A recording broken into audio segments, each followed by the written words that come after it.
Buenos días, nosotros somos el equipo 1. Estamos integrados por Alana Pérez, Miriam Rosario, Campuzano Mago, Dania Sherlin, Rico Villagrán, Nadia Berenice, Trinidad Parrazo Diego y yo, López Mendoza Sara.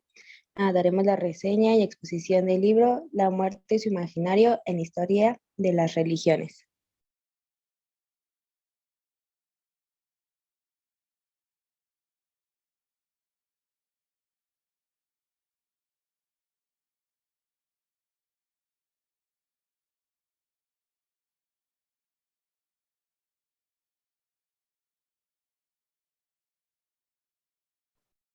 Bueno, empezamos en el capítulo uno y este se divide en periodos. Tenemos el periodo del Paleolítico Inferior. Bueno, en este no las personas no encontraban estímulo alguno al pensar sobre la muerte, era algo que les era indiferente. Los cuerpos humanos que quedaban sin vida comúnmente eran consumidos por la por la misma tribu y normalmente eran mezclados con restos de animales que también habían sido devorados. La especie evoluciona a un Homo heidelberg génesis y estos ya enterraban de forma consciente a sus muertos, lo que probablemente nos dice que sean los primeros homínidos que empezaron a actuar de esta forma.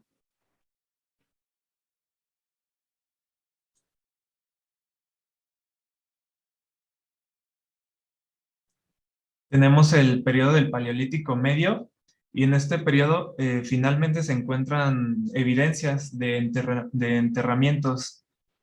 Esto era en cuevas y abrigos. No se tiene registro de ninguno que haya sido enterrado al aire libre. Existen dos clases de enterramientos, que son las inhumaciones en fosas excavadas y las sepulturas bajo acumulaciones de bloques.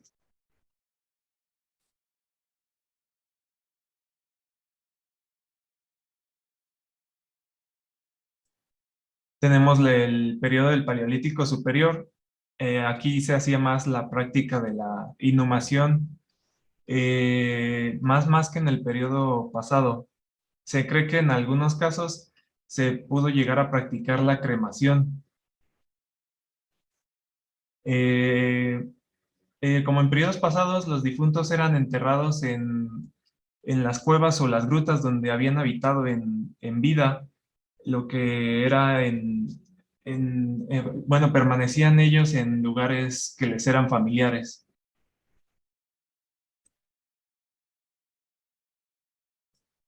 Después tenemos el periodo del Mesolítico o Epipaleolítico.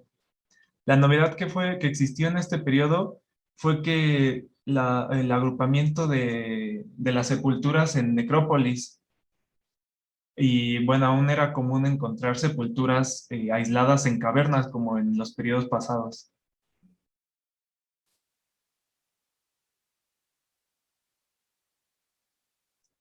Tenemos el periodo del Neolítico, que en en los niveles de habitaciones cercanos a las casas, eran encontrados huesos humanos mezclados con los de animales.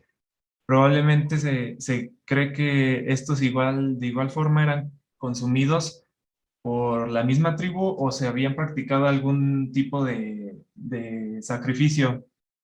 En la costa atlántica tenemos, y en el centro y norte de Portugal, tenemos que se alzaron tumbas ciclópeas y en regiones meridionales se utilizaron pesadas losas en las construcciones de sepulturas. La diferencia que tienen esto con Occidente era que las construcciones megalíticas no tenían arte y eran menos faustosas.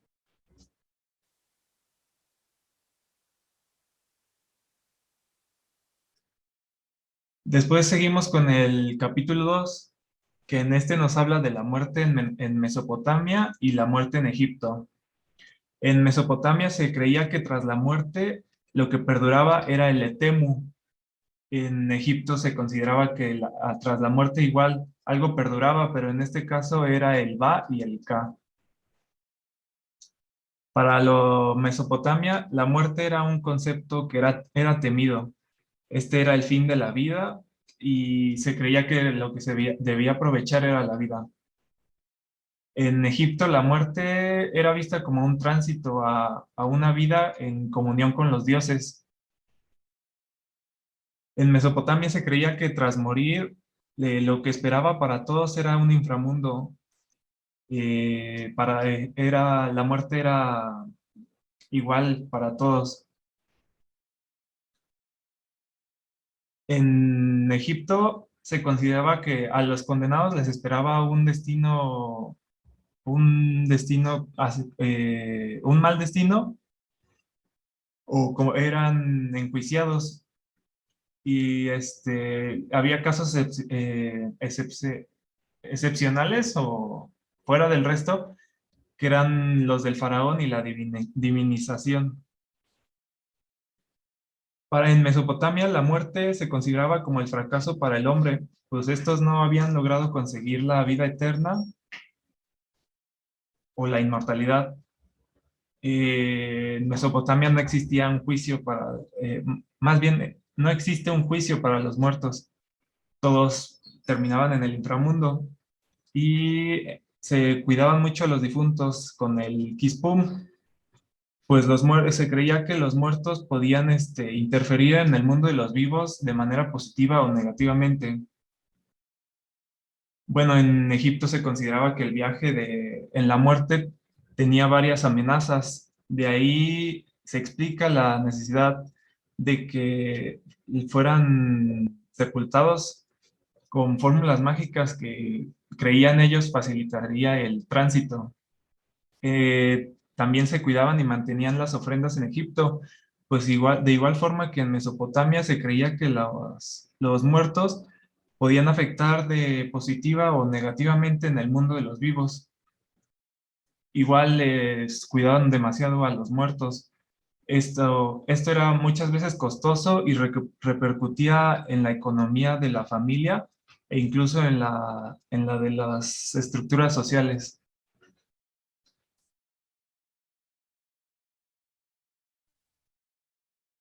Capítulo 3. La muerte en Grecia y Roma.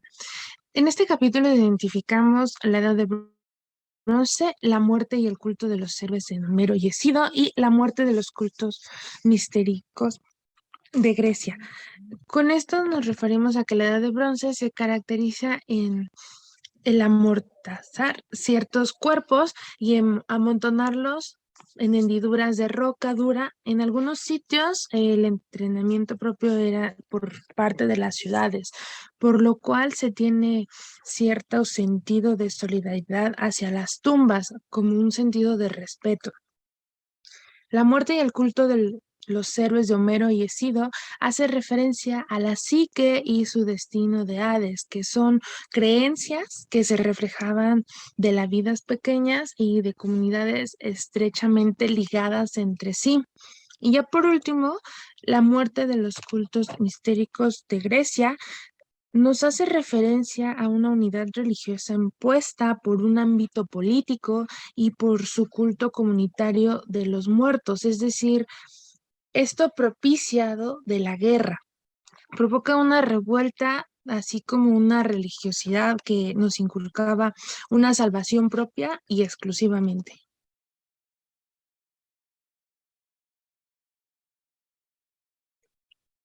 El capítulo 4, la muerte de la región de Zaratustra. En este identificamos la muerte de la vendida, Sade, quien se refiere a la rehabilitación de la pureza, de la creación de la aura Mazda, cuando ha sido mancillada, es decir, a través de los ritos, ya que se consideraba que un cadáver es una causa de impureza, por lo cual se tomaban ciertas medidas. La muerte en los Gatas demuestra que Sara Sarustra no defendía un dualismo absoluto, sino más bien que su fe era moniteísta, aunque un tanto dualista también.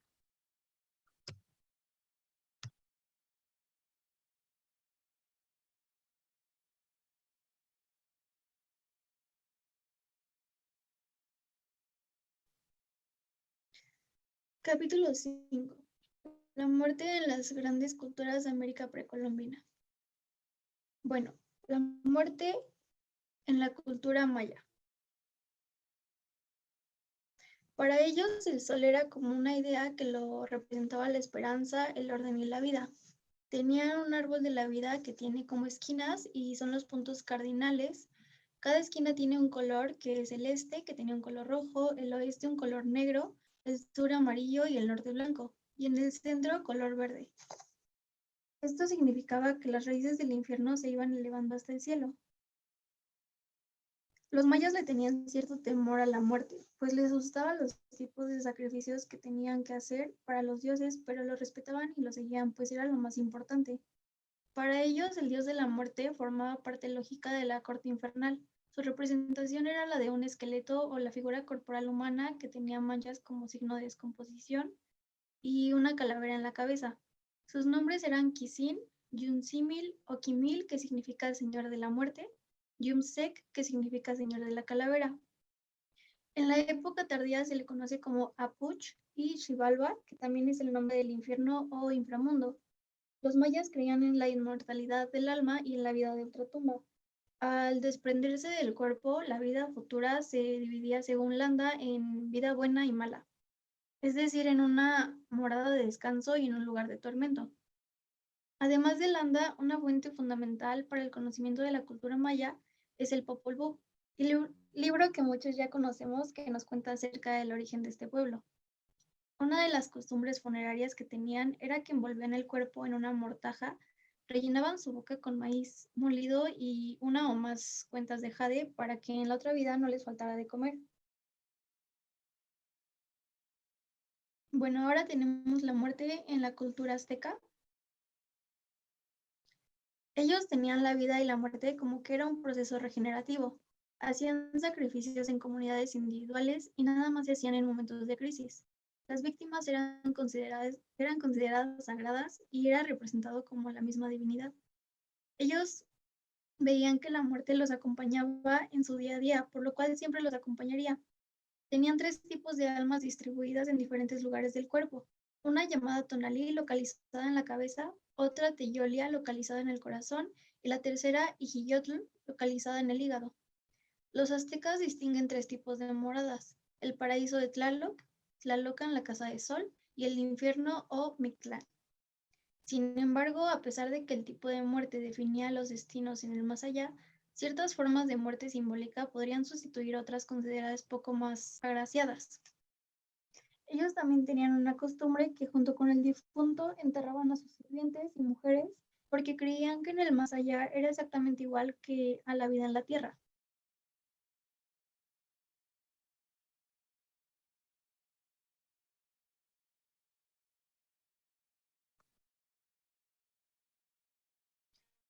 Ahora tenemos la muerte en la cultura inca.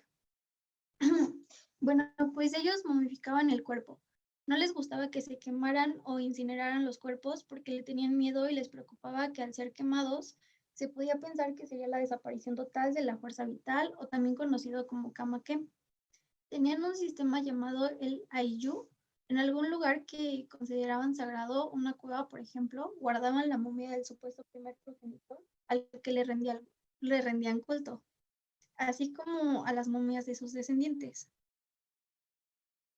Conservaban el cadáver pues lo veían como una supervivencia después de la muerte. Los incas no tenían ninguna concepción clara del más allá, ni paraísos ni infiernos. Tampoco la idea de la resurrección, así como tampoco el sol ni la madre tierra, Pachamama, juegan un papel importante en la concepción de la muerte ni del más allá. Ellos, al igual que los aztecas, tenían la creencia de sepultar a sus mujeres y allegados con ofrendas de todo tipo, y que así pudieran comer y beber todo lo que quisieran como en vida. Sin embargo, los incas sí pensaban que los difuntos podían intervenir de alguna manera, para bien o para mal, en la vida de los vivos. Pues como ya se ha dicho antes, la creencia en un paraíso o un infierno no parece ser parte de los incas. Capítulo 6. La muerte en el hinduismo. Para ellos, la reencarnación era la transmigración del alma y también se relaciona con el karma, que es el efecto y secuela de las acciones realizadas en esa vida. O sea que del karma depende la reencarnación. Si hiciste algo o algún mal en esta vida, vas a reencarnar para poder hacerlo bien. Y si todo lo realizaste de buena manera, no habrá reencarnación. En las Vedas se asumen de forma rudimentaria la supervivencia después de la muerte. Las Vedas son conocimientos o sabiduría supersensorial. Cada una de las Vedas contiene 4 secciones. La primera son los mantras, son como colecciones de oraciones para el sacrificio.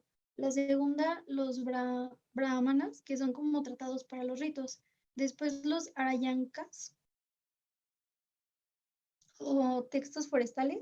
Y después los upanishads, o Vedas posteriores. El primer humano en experimentar la muerte fue Yaman y se le consideró el señor del mundo de los muertos. Ellos posponen lo más posible la muerte, ya que consideran que la verdadera vida se encuentra aquí en la tierra, ya que ellos veían la muerte como algo no deseable o que permitiera el paso a algo mejor. Los dioses no eran inmortales, tenían como que esforzarse para alcanzar esa inmortalidad. Para lograr esto tenían que nacer 3 veces. Su dios creador es el Prajapati. Este creó 2 tipos, Devas y Asura. Y el Atman es el puente de acceso de este mundo al otro.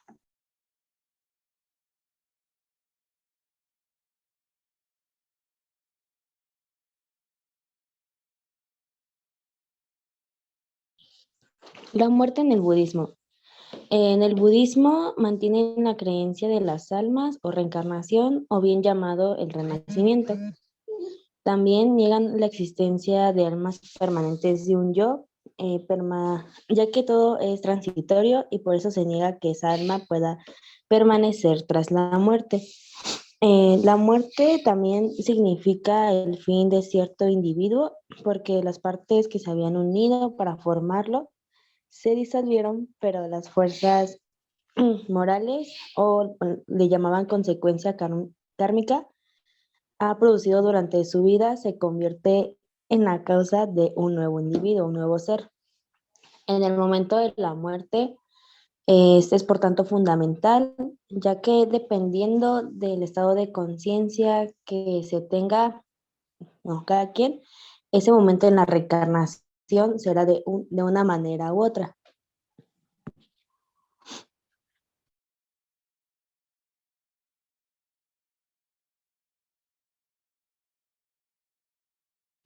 La siguiente, por favor.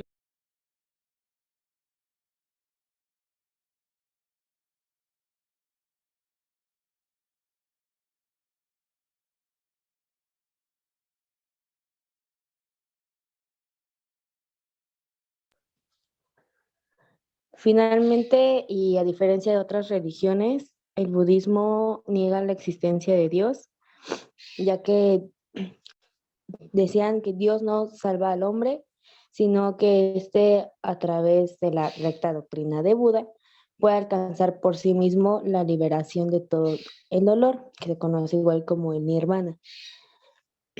El premio o castigo a las buenas o malas acciones es inherente a la ley kármica y esta actúa de manera automática. La siguiente, por favor. La muerte en China. En la China antigua estaba la creencia y el culto a los antepasados. Los hallazgos arqueológicos y los enterramientos apuntan a cierta creencia en tras la muerte que llevaron. Practicaban sacrificios humanos y el enterramiento de ciervos junto a su señor o sus seres queridos para servirle en otra vida. También se ve expuesto el taoísmo, ya que es una especie de biología mística por la que se preocupa por la inmortalidad del cuerpo y la forma de conseguirla. Su objetivo es la unión con el Tao y explican que la muerte sería la disolución en la masa de donde procede. Y el elemento contrario y complementario de la vida, y ponen como ejemplo el yin y el yang. A diferencia de Confucio y Chuang-Tzu, quienes opinaban que la vida no tiene que ser sacrificada por ningún motivo. Sin embargo, los máximos exponentes del taoísmo no muestran interés por lo que sucede después de la muerte. Con la entrada del budismo a China, cambió la visión. Aquí se introduce el temor al castigo tras la muerte, que es lo que hacían antes, ya que la sacrificaban. Y al mismo tiempo, las diferentes formas del consuelo después de este proceso.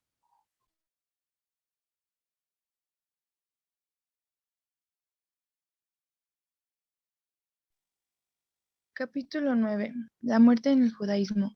El judaísmo es una religión en la que hay un solo Dios, creador y señor de la historia, que es Yahvé, que libera y acompaña a su pueblo elegido Israel. Para la concepción hebrea, lo que la cultura occidental entiende como espiritual y somático está unido y mezclado.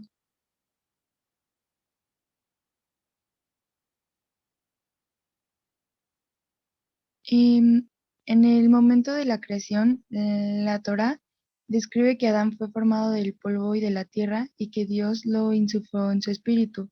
Somos una combinación de cuerpo y alma. El alma es lo que nos define como seres creados, a imagen divina. Hay una parte nuestra que es eterna y sobrevive a nuestros cuerpos mortales. Es la parte que nos hace únicos y que representa nuestra esencia. La tradición judía asegura que en el momento de nuestra muerte veremos una revelación divina que los vivos no pueden ver, y la importancia es muy fuerte porque con la muerte llega una visión de lo divino. Esto explica la costumbre de cerrar de inmediato los ojos de la persona cuando fallece. Los ojos que percibieron la gloria divina ya no pueden ser expuestos a la dura realidad de este mundo. El hombre es una unidad que se disocia al morir, que Nefesh y Basar se complementan mutuamente para designar el compuesto humano.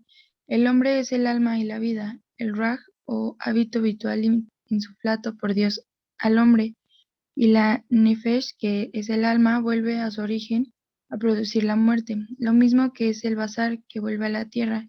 El Basar es el cuerpo. La muerte se entiende como algo natural, aunque algunas veces se impone la interpretación entre- entendida como la falta de vida por la ruptura con Dios, más que como una muerte biológica, en el intento del hombre de querer ser como Dios, olvidando que el fundamento último de su ser y por tanto de su vida, desarrollo y dignidad.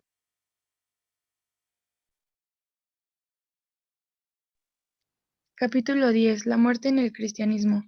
En el cristianismo, la muerte acecha a su fundador, Jesús de Nazaret, desde su nacimiento y durante la vida pública. Para Pablo, la muerte no era algo meramente biológico, al menos no para el ser humano, sino algo unido al pecado de manera intrínseca. El pecado venía desde Adán, que al haber pecado él, todos los hombres nacen con el pecado original. En el cristianismo, tras el bautismo, ya no se experimenta la muerte definitiva que trae el pecado. Pablo habla sobre una resurrección y que trata explícitamente de la suerte final de los justos. Habla sobre el sonido de las trompetas, los santos y en las nubes, entre otros.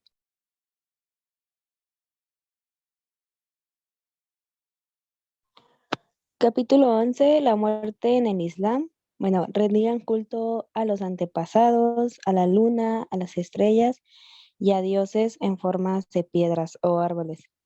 También las prácticas y creencias mortuorias de la Arabia preislámica siguen un modelo muy semejante al de los antiguos semitas. semitas. Los muertos eran enterrados cuidadosamente, siendo equipados con objetos como sellos, copas y joyas. Se hacían ofrendas a los muertos con caballos, agua o vino. Las tumbas se marcaban con estela o pilas de piedra. Bien, la muerte era concebida como una consecuencia del pecado adámico. Y aunque esta no era directamente considerada como un castigo, pues llevaba consigo la promesa de una resurrección. Para ellos el cuidado del cuerpo era algo de suma importancia. Procuraban lavar y enterrar el cuerpo lo más rápido posible y el mismo día del fallecimiento. La incineración era algo prohibido, pues se creía que en la resurrección, y si los cuerpos eran quemados, se creía que no podían resucitar. Durante el entierro y el duelo era común la sobriedad entre los participantes. Esto era con el fin de no alterar de ninguna forma el descanso del muerto. En esta práctica se oraba y se leía el Corán con el fin de interceder por el difunto ante los ángeles que interrogarían al muerto. No se cuestiona con Dios acerca de la justicia de la muerte, y esta solo ponía fin a la vida material, mientras que el alma comenzaba una nueva vida en el mundo futuro. Bien, y eso sería todo de nuestra parte.